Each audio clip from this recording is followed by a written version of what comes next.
ዛፍ አለ ከመቶ ዓመታት በፊት የበቀለ ትውልዶች ሲወለዱ ሲያድጉና ሲያልፉ በጸጥታ የተመለከተ ግን ተራ ዛፍ አልነበረም።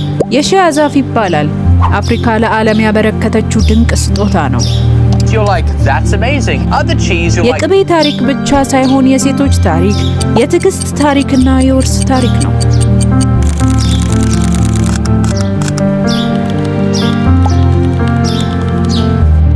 ከብዙ መቶ ዓመታት ምናልባትም ከብዙ ሺህ ዓመታት በፊት የውበት ብራንዶች ከመፈጠራቸው በፊት ሎሽን፣ ክሬም ወይም ቦዲ በተር ተብሎ ምንም ሳይጠራ በምዕራብ አፍሪካ ያሉ ሴቶች ገና ፀሐይ ስትወጣ ከእንቅልፋቸው ይነሱ ነበር።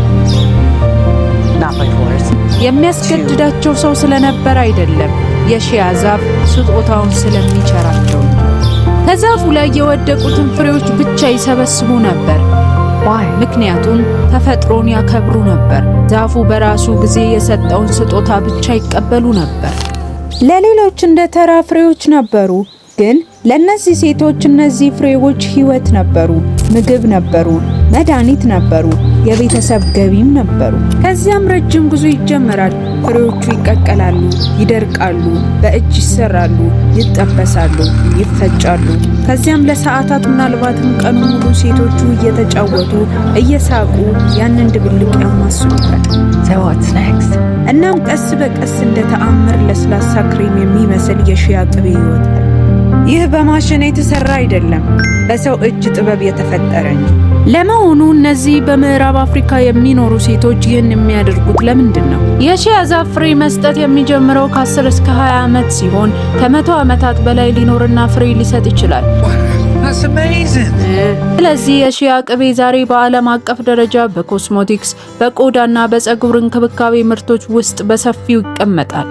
ሳርኮዲ፣ ኢንዲያ ሙር፣ ራቪድ ጆንሰን የተባሉ የዓለማችን ዝነኛ ሰዎችም ስለ ሺያ ቅቤ እንደዚህ ብለዋል።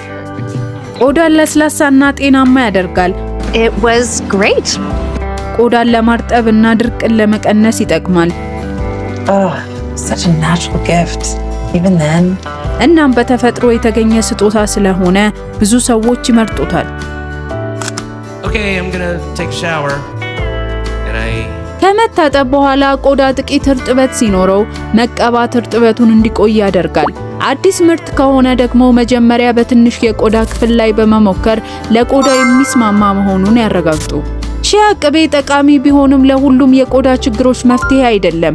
የቆዳ መቆጣት ወይም ሌላ የማይጠፋ ችግር ካለ የጤና ባለሙያን ማማከር ይገባል። ቆዳችሁን በተፈጥሯዊ መንገድ ተንከባከቡ። ውጤት ከጤናማ ቆዳ ይጀምራል። ቤተሰቦች ቀጣይ በአስደናቂና እጅግ በሚገርም የውበት የጤናና የፋሽን ፕሮግራሞች ስለምንገናኝ ይህን ቻናሌን ሰብስክራይብ አድርጉ።